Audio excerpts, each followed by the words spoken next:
संपूर्ण जगाचं तसंच आपल्या भारतातल्या जवळपास प्रत्येक भारतीयाचं लक्ष लागून होतं त्या चंद्रयान 3च्या जे यशस्वी लँडिंग झालेलं आहे त्याबद्दल मी पहिल्यांदा मनापासून एक भारतातला नागरिक या नात्याने मनापासून आनंद व्यक्त करतो। चंद्रयान 3च्या यशाचा महाराष्ट्राला आणि समस्त देशवासियांना, जगाला आणि अखंड मानवतेला अभिमान आहे, मानव जातीला अभिमान आहे। हे यश केवळ भारताचं नाही तर ते संपूर्ण मानव जातीचं यश आहे, जगातल्या प्रत्येक व्यक्तीचं यश आहे असं म्हटलं तर चुकीचं ठरणार नाही। देशाचे पंतप्रधान नरेंद्र मोदी साहेबांच्या नेतृत्वाखाली येणाऱ्या काळात देश यशाची नवीन नवीन शिखरं त्या ठिकाणी पादाक्रांत करत असताना आपण पाहतोय आणि हे देखील यश खूप महत्त्वाचं आहे। अर्थात या यशाबद्दल मी सुरुवातीलाच इस्रोचे शास्त्रज्ञ, तंत्रज्ञ आणि तिथं काम करणारे सगळे अधिकारी यांचं देखील मनापासून अभिनंदन करतो। आपण सगळेच जण, अनेक जण, मी पण लॅपटॉपवर बघत होतो कारण इथं टीव्ही नसल्यामुळं, परंतु चंद्रयानाच्या यशस्वी लँडिंगमुळं अमेरिका, रशिया आणि चीन नंतर संपूर्ण जगामध्ये आता भारताचा चौथा अंतराळ शक्ती म्हणून आपला देश ठरलेला आहे। खरं तर कालपर्यंत असं सांगितलं जात होतं की आजचं चंद्रयानचे लँडिंग काही कारणांनी पुढे गेलं तर ते 27 तारखेला जाणार आहे आणि तेव्हाच मनामध्ये एक भावना आली तर की बाबा आजच्या दिवशी झालं तर ते जास्त भारतीयांच्या दृष्टीनं अभिमानाची बाब घडणार आहे। चंद्रयान 3 यशाने जगात 100% भारताची मान उंचावलेली आहे आणि प्रत्येक भारतीयांना अभिमान वाटेल अशी ऐतिहासिक आणि क्रांतिकारी घटना ही घडलेली आहे। देशातले शास्त्रज्ञ असतील, तंत्रज्ञ असतील, संशोधक असतील आणि देशवासी ह्या सगळ्यांच्या अथक परिश्रमाचं हे फळ आहे असं म्हटलं तर ते काही चुकीचं ठरणार नाही। मला एक गोष्ट आपल्यामार्फत महाराष्ट्रातल्या पण माझ्या नागरिकांना सांगायचं आहे की चंद्रयान 3चं यश हे इस्रोचे शास्त्रज्ञ आणि तंत्रज्ञ अधिकाऱ्यांच्या सह समस्त देशवासियांच्या एकजुटीचं मिळालेलं यश आहे असं आपण ज्यावेळेस म्हणतो तसं ह्या मोहिमेत तुमच्या माझ्या राज्यातील मुंबई, पुणे, सांगली, जळगाव, बुलढाणा, वालचंदनगर, जुन्नर इत्यादी शहरांनी पण देखील फार महत्त्वाची भूमिका बजावलेली आहे। कारण भारत गेल्या अनेक दशकापासून अंतराळ क्षेत्रातील महाशक्ती म्हणून कार्यरत होता, पण आजच्या चंद्र मोहिमेच्या यशानं त्यावर आता अंतिम शिक्कामोर्तब झालेलं आहे आणि अतिशय कमी खर्चामध्ये नियोजनबद्ध पद्धतीनं ही मोहीम राबवण्यात आलेली आहे। इस्रोच्या शास्त्रज्ञांनी त्यासाठी अपार कष्ट घेतले, तसं ह्याच्यामध्ये महाराष्ट्राचं पण योगदान दिलंय। तुम्ही म्हणाल महाराष्ट्राचं योगदान कसं दिलं, तर मुंबईतील गोदरेज एरोस्पेसमध्ये यानाचे काही भाग बनवण्यात आले, सांगलीत रॉकेटच्या पार्टना कोटिंग करण्याचं काम करण्यात आलं, पुण्यातील कंपनीत फ्लेक्स नोझल आणि बूस्टर हे करण्यात आलं, जळगावमध्ये HD नोझल्स तयार करण्यात आलं, बुलढाण्यामध्ये खामगावची चांदी आणि थर्मल फॅब्रिक्स चांद्रयानासाठी वापरण्यात आलं, पुण्यातील आपला जुन्नर तालुका आहे तिथल्या 2 शास्त्रज्ञांनी मोहिमेत प्रत्यक्ष सहभाग नोंदवला, इंदापूरची वालचंद इंडस्ट्री गेली 50 वर्ष इस्रोच्या प्रत्येक मोहिमेत योगदान देते, त्याच्यामुळं ह्या सगळ्या यशामध्ये आपल्या ह्या सगळ्या गावातल्या शहरातल्या कष्ट घेणाऱ्या प्रमुखांचं पण योगदान खूप महत्त्वाचं आहे. चंद्रयान-3 ह्या यशस्वी मोहिमेत महाराष्ट्राचं मोठं योगदान असून ते कायम आपण सगळ्यांनी लक्षामध्ये ठेवलं पाहिजे. त्याच्यामुळं मी महाराष्ट्राचा एक नागरिक या नात्याने ह्या सर्व गोष्टीचं खूप खूप कौतुक करतो, अभिनंदन करतो. मलाही मनापासूनचं समाधान झालेलं आहे.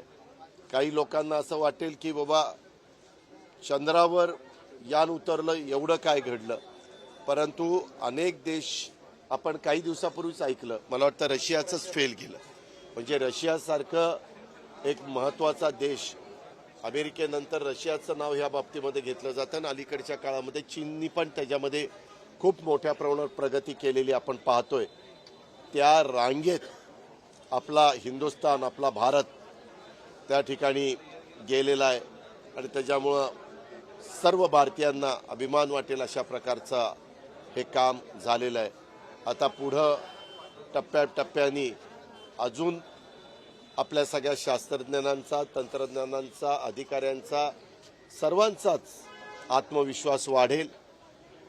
राज्यकर्ते देखील सरकारमधले मोदी साहेब असतील किंवा त्यांची सगळी टीम असेल, ते पण आपल्या ह्या सर्वांचं कौतुक करत असताना पुढं आणखीन वेगवेगळे प्रयोग करण्याच्या करता त्यांचं पाठबळ मिळेल, त्यांचे आशीर्वाद मिळतील आणि जे आर्थिक बाबतीमध्ये सहकार्य लागतं ते सगळं मिळेल आणि त्याच्यातनं देश निश्चितपणे जगात एका मोठ्या उंचीवर गेलेला आपल्याला पाहायला मिळेल. पुणे नाशिक रेल्वे मार्गासंदर्भात आज एक महत्त्वाची बैठक आपण घेतली. मेट्रोच्या धर्तीवर काम करण्यासंदर्भात काही सूचना देण्यात आल्या. काय नेमका तो निर्णय आणि मी तुम्हाला मागेही सांगितलं, काय करता पत्रकार मित्रांनो तुम्ही, बैठक घेणं हे माझं काम आहे. मी राज्याचा उपमुख्यमंत्री आहे, अर्थमंत्री आहे, परंतु ती बैठक घेतल्यानंतर त्याला अंतिम स्वरूप केव्हा येतं, आम्ही सगळे अधिकारी, आम्ही सगळे एका मतावर येतो आणि मग ते आम्ही मुख्यमंत्र्यांच्या कानावर घालतो की बाबा आम्हाला हे असं असं केलं तर जास्त गतीनं आपण पुढे जाऊ असं वाटतं. आता आपले उपमुख्यमंत्री महोदय जपानला गेले, ते 25 तारखेला येतील. आज आम्ही चीफ सेक्रेटरी होते, मी होतो, अनेक प्रधान सचिव होते, ॲडिशनल चीफ सेक्रेटरी होते, बरेच जण होते आणि आम्ही खूप सगळ्या बाजूनी चर्चा केली आणि त्या चर्चा करून आम्ही काही निर्णयाप्रत आलेलो आहे. पण त्या निर्णयावर अंतिम शिक्का मारण्याचं काम मुख्यमंत्री करू शकतात. त्याच्यावर मी मुख्यमंत्र्यांशी बोलीन आणि मुख्यमंत्र्यांनी ते अंतिम निर्णय एकदा शिक्कामोर्तब केलं की मग मी त्यांची परवानगी घेऊन कॅबिनेटला आणीन. मग कॅबिनेटची मान्यता झाली की ती मला व्यवस्थित सांगेल. 40% कांद्याच्या संदर्भात जो निर्णय अजूनही घेण्यात आलेला नाहीये. शरद पवारांचं देखील असं नाही, एक डायव्हर्ट करण्याचा हा प्रयत्न. एक मिनिट, काही नाही तसं. आम्ही पण शेतकऱ्यांचंच प्रतिनिधित्व करतो. 2 लाख मेट्रिक टन कांदा 2410 रुपयांनी खरेदी करणं, त्याच्यातनं पण कांद्याचे भाव व्यवस्थित त्या ठिकाणी राहतील. आपल्याला शेतकऱ्यांनी जो काही कांदा उत्पादन करण्याच्या करता खर्च केलेला आहे तो त्यांचा खर्च निघालाच पाहिजे, परंतु त्याच्याचबरोबर कितीतरी पटीनं त्यांना त्याच्यात फायदा झाला पाहिजे. हे जे काही आपलं मत आहे त्या पद्धतीनंच पुढं पावलं उचलण्याचं काम चालू आहे. काही बाबतीमध्ये तुम्ही जो काही प्रश्न विचारला त्याच्याही बाबी मी आज पुन्हा अमित भाईंशी बोललो की बाबा सगळं मार्केट आपल्यातलं चालू झालं, म्हणजे जे बंद होतं ते आता मार्केट चालू झाल्यानंतर अजून एक प्रश्न राहिलेला आहे. तर ते म्हणले की पहिल्यांदा आता हे व्यवस्थितपणे सुरळीत रांकेला लागू द्या. शेवटी कसं असतं, केंद्र सरकार असेल, राज्य सरकार असेल, कुठल्या घटकाला नाराज करणं किंवा त्याच्या कामामध्ये दुर्लक्ष करणं किंवा त्याच्या मागण्यांच्यामध्ये कुठंतरी मदत न करणं अशा गोष्टी अजिबात होणार नाही. उलट काल इतका झटपट तो निर्णय झाला आणि त्याच्यातून पुढचे पण निर्णय योग्य पद्धतीने घेतले जातील. एकीकडे आपलं असं म्हणणं आहे की शरद पवारांच्या नेतृत्वातली जी राष्ट्रवादी आहे, तर दुसरीकडे आज एक महत्त्वाचा प्रवेश पार पडला. त्या प्रवेशावेळी मात्र शरद पवारांचा जो फोटो आहे तो बॅनरवर पाहायला मिळाला नाही. कुठे? त्यामुळे योगेश क्षीरसागरांचा जो प्रवेश झाला त्यावेळेस पोस्टर जो लावण्यात आला होता पाठीमागे, त्याच्यावर पवार साहेबांचा मी बघितलं. मी काय आज इतक्या सकाळीपासून मीटिंग घेत होतो. मला योगेशनी विनंती केली होती की दादा माझ्याकडं कार्यकर्ते लोक जास्त आलेले आहेत, तरुणांची संख्या तिथं मोठ्या प्रमाणावर होती. मला वाटलं नव्हतं की एवढी लोक येतील आणि मी तिथं गेलो, तिथं बसलो आणि काही वेगवेगळ्या लोकांनी आपापले विचार मांडले, आपली आपली मतं मांडली. कदाचित मला माहिती नाही, मी आता तुम्ही सांगितलं, तुम्ही लक्षात आणून दिलं तर मी विचारीन, परंतु कदाचित तसं झालं असेल तर मधी पवार साहेबांनी बीडमध्ये का कुठंतरी स्टेटमेंट केलं. मला ते एक्झॅक्ट आठवत नाही, परंतु एक स्टेटमेंट वाचण्यात आलं होतं की माझा फोटो जर कुणी लावला तर मी कोर्टात जाईल. अशा पद्धतीनं त्यांचं स्वतःचं स्टेटमेंट आल्यामुळं हे कार्यकर्ते नवीनच आहेत, आमच्या पक्षात नव्हते, त्यांनी ते सगळं ऑर्गनाईज केलेलं होतं. त्याच्यामुळं मी त्याच्या खोलात जाईल की नक्की काय कारण घडलं ते. ओके.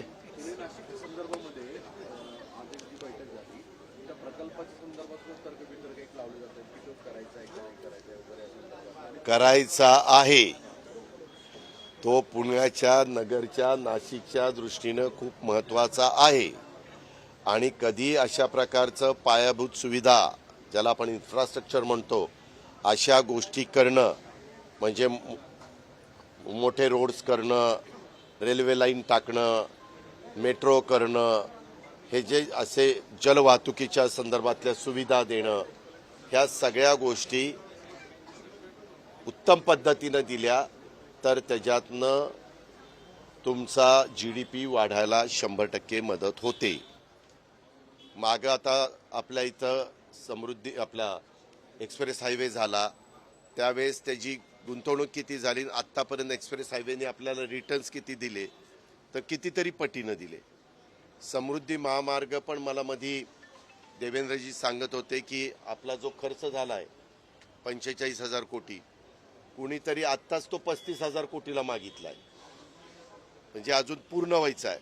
मध्ये नाही का ते थोडंसं काही गोष्टी घडल्या, मुंबईपर्यंत पूर्ण झाला तर कदाचित त्याच्यामध्ये गुंतवणूक करणारे मोठे मोठे लोक असतात, मोठ्या मोठ्या कंपन्या असतात, मल्टीनॅशनल कंपन्या असतात, त्याच्यातनं नुकसान होत नाही, फायदाच होतो.